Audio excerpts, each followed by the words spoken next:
पाठ 16 शह में मात। गांव का एक बूढ़ा चौधरी लकड़ियों से भरी गाड़ी लेकर करीब पास के नगर में बेचने के लिए आया। चौधरी की गाड़ी को नजर भर कर देखने के बाद एक सेठ ने पूछा, बाबा गाड़ी का क्या लेगा? चौधरी ने कहा, एक ही दाम बता दूं, पूरे 5 रुपए लूंगा, कमी बेशी मत करना। सेठ ने कहा, बाबा तूने कहा है तो गाड़ी के पूरे 5 ही दूंगा। चल जल्दी कर, मेरी हवेली तक तो चल। सेठ के साथ चौधरी उसकी हवेली गया। वहां पहुंचकर पहले गाड़ी में जुते बैलों की गर्दन से गाड़ी का जुआ हटाया, बैलों को एक तरफ बांधा, फिर गाड़ी में रखी तमाम लकड़ियां निकालकर आंगन में रख दी। सेठ ने खुशी खुशी 5 रुपए दिए। चौधरी अपने बैलों को फिर से गाड़ी में जोतने लगा तो सेठ गरज कर बोला, खबरदार, गाड़ी और बैलों को हाथ मत लगाना। गाड़ी और बैलों की मैंने पूरी कीमत चुकाई है, अब ये मेरे हैं। मैंने तुझसे गाड़ी का मोल पूछा था या लकड़ियों का?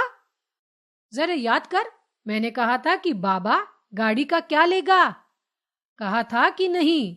तूने 5 रुपए मांगे, 5 से कम दिए हो तो बता। गाड़ी का मोल करते वक्त बैल जुते हुए थे कि नहीं? सिर में सफेदी आ चुकी है, इसलिए सच बोलना। एक दिन सबको भगवान को मुंह दिखाना है। चौधरी को काटो तो खून नहीं। अटकते अटकते बोला, बैल जुते हुए जरूर थे, पर सेठ जी मैंने तो लकड़ियों का दाम बताया था। गाड़ी बैल कहीं 5 रुपए में आते हैं?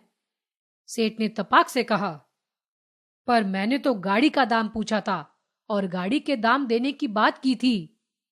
गाड़ी बैल 5 रुपए में आते हैं कि नहीं, यह तू जाने। आदमी की जबान एक होती है कि 2। अब चुपचाप चलता बन, नहीं तो धक्के मारकर निकलवा दूंगा। मेरे यहां झगड़ा टंटा नहीं चलेगा। चौधरी बूढ़ा था, अधिक चतुर नहीं था। गाड़ी छोड़ते हुए कलेजे पर आरा सा चल रहा था। सेठ के आगे हाथ जोड़े गिड़गिड़ाया, उसके पांव में पगड़ी रखी, रोते हुए बोला, मेरे समझने में भूल हो गई। मैंने तो लकड़ियों का मोल बताया था। आप बड़े हैं, गरीब पर दया करें। पर सेठ के कान पर जूं भी नहीं रहेंगी, अपनी बात पर अड़ा रहा। चौधरी को समझाया कि दुनिया में जबान से बढ़कर कुछ भी नहीं है। जबान से ही बरकत होती है। जबान से पलट जाए वह आदमी कैसा। ये तो सिर्फ गाड़ी बैल हैं, जबान से तो लाखों के वारे न्यारे होते हैं। अगर तेरी तरह सब पल पल में जबान पलटने लगे तो दुनिया का काम कैसे चलेगा? बेचारा चौधरी पांव घिसटता हुआ हवेली से निकला और अपने गांव आया।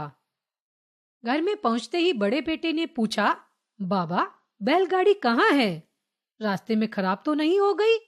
बहुत तकलीफ पाई होगी। बाबा ने खींच कर कहा, बैलगाड़ी तो ठिकाने लगी, तुम में दम हो तो कुछ करो। उस चतुर सुजान सेठ के आगे मेरी एक न चली। तकलीफ की क्या पूछते हो? ठेठ शहर से पांव रगड़ता आ रहा हूं। चौधरी ने अपने बेटों को ब्यौरेवार पूरी बात बताई। कहा, मेरे साथ तो ऐसी हुई। सेठ के आगे खूब रोया, गिड़गिड़ाया, पांव में पगड़ी रखी, पर उसने तो एक ही आंकड़ी पकड़ ली कि आदमी की जबान एक होती है। जबान से लाखों के वारे न्यारे होते हैं। अगर आदमी जबान बदलने लगा तो दुनिया कैसे चलेगी? मुझे तो बोलने ही नहीं दिया। चौधरी के 4 जवान बेटे थे। सुनकर उनकी आंखों में खून उतर आया।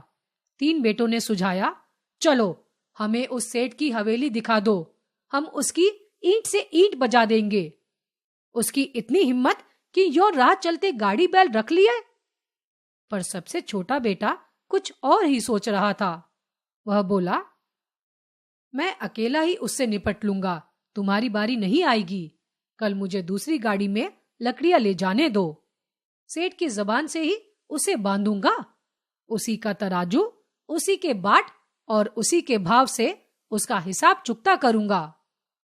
चौधरी का चौथा बेटा बहुत होशियार था। सब जानते थे कि यह जो कहता है करके दिखाता है। दूसरे दिन वह घड़ी रात रहते घर से रवाना हुआ और नगर के उसी चौक में गाड़ी खड़ी की। पिता ने उसे सेठ का हुलिया अच्छी तरह समझा दिया था। कल का दांव सेठ के लिए बहुत मुफीद रहा था। उसकी सफलता से फूला वह आज फिर वहीं आया। लकड़ियों से भरी गाड़ी देखकर उसकी बाँछें खिल गईं। पास जाकर पूछा, चौधरी, गाड़ी बिकाऊ है क्या? चौधरी का बेटा तुरंत समझ गया कि यह वही सेठ है, इसलिए उसने कहा, सेठ जी, यह भी कोई पूछने वाली बात है? बेचने के लिए तो आया हूँ। सेठ को तो चोट लगी हुई थी। गाड़ी शब्द पर जोर देते हुए पूछा, तो एक ही कीमत बता दे, इस गाड़ी का क्या लेगा?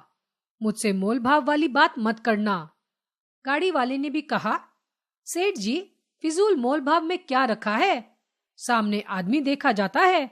एक ही बात बता दूं कि इस गाड़ी के 2 मुट्ठी टके लूंगा। आपको जचते हैं तो बोलो। सेठ को लगा कि यह तो कल वाले बाबा से भी भोला है। मुट्ठी का क्या, 1 टका बंद कर ले और 2 भी। बंद मुट्ठी का तो खोलने से पता चलता है। आज यह गावदी खूब मिला। फिर ऊपरी मन से बोला, गाड़ी का दाम तो तूने ज्यादा बताया, पर अब राजा कर्ण की बेला कौन झिक-झिक करे। चल मेरी हवेली, इस गाड़ी के 2 मुट्ठी टके ही दूंगा। चौधरी के बेटे ने सोचा, अब इसे जिंदगी भर के लिए लकड़ियां खरीदना न भुला दिया तो अपना यह मुंह लेकर घर न जाऊंगा। हवेली पहुंचते ही सेठ ने कहा, बोनी के वक्त पहले दाम पल्ले बांध ले, फिर गाड़ी खोलना। यह कहकर सेठ त्वरित गति से हवेली के भीतर गया और दोनों मुट्ठियों में 1-1 टका बंद करके चौधरी के बेटे के पास आकर बोला, ले अपने दाम, फिर दूसरी सटर पटर करना। सेठ टके देने के लिए मुठिया खोल ही रहा था कि गाड़ी वाले ने झट उसका हाथ पकड़ लिया। फिर अपनी कमर में घुसा पहना हंसियां निकाल कर बोला, सेठ जी, मुठिया खोलो मत, ये तो अब साथ ही जाएंगी। आज आया है ऊंट पहाड़ के नीचे। सेठ हैरान बोला, यह क्या बक रहा है? चौधरी का लड़का बोला, बक नहीं रहा हूँ सेठ, जो सौदा ठहरा है वही बता रहा हूँ। तुम्हारे शहर में जब लकड़ियों के साथ गाड़ी बैल बिकते हैं तो टकों के साथ मुठिया भी जाएंगी। यह कहकर उसने सेठ की कलाई पर हंसिए का हल्का सा रगड़ा दिया। सेठ जोर से चिल्लाया, छोड़ दे चौधरी, मुझ पर दया कर। मुझसे गलती हो गई, कल के गाड़ी बैल भी वापस ले जा। गाड़ी बैल का भला मैं क्या करूंगा? मैंने तो मजाक किया था। चौधरी उसकी कलाई मरोड़ते हुए बोला, मेरा पिता कल गिड़गिड़ाया, पाँव में पगड़ी रखी, पर तुम नहीं पसीजे। अब जबान पलटते हो? जबान से तो लाखों का लेन देन होता है। 2 मुट्ठी टके की बात पक्की हुई थी कि नहीं, बोलो। पल भर में सेठ को सारा नफा नुकसान समझ में आ गया। हकलाते हुए बोला, जबान तो की थी, पर टकों के साथ मुठिया काटने का मुझे ध्यान नहीं रहा। अब जैसा तू कहे करने को तैयार हूँ, मेरा हाथ छोड़ दे।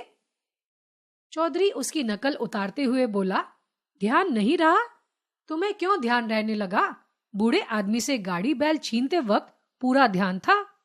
सेठ की करतूत के लिए उसे उलाना देते देते उसने हंसिए का एक रगड़ा और दिया।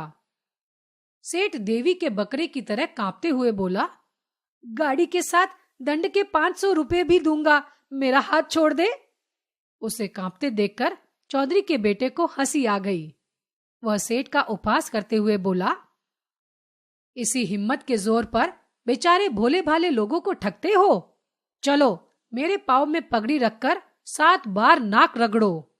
सिर सलामत रहना चाहिए, पगड़ी पाँव में रखने से क्या बिगड़ता है? रगड़ने से नाक घिसती थोड़े है। सेठ ने मन ही मन स्वयं को समझाया और तुरंत पगड़ी उसके पाँव में रख दी। फिर गिनकर 7 बार जमीन पर नाक रगड़ी। तब चौधरी सुत ने कहा, अब चुपचाप 500 रुपए लाओ और कल जो गाड़ी बैल हड़प लिए थे वे भी वापस करो। अगर इसमें ची चपड़ की तो हंसिया से आते निकाल दूंगा। सेठ तो फिर ऐसा मौन हुआ जैसे मुंह में गुड़ दिया हो। तुरंत 500 रुपए गिन दिए और पिछले दिन उसके पिता से हथियाए गाड़ी बैल भी लौटा दिए। चौधरी का समझदार और छोटा बेटा दोनों बैलगाड़ियों के साथ अपने गांव लौट आया। पढ़े और समझे। कमी बेशी, कम ज्यादा, बरकत, लाभ, मुफीद, लाभकारी, बोहनी, पहली बिक्री, हंसिया, काटने का धारदार औजार,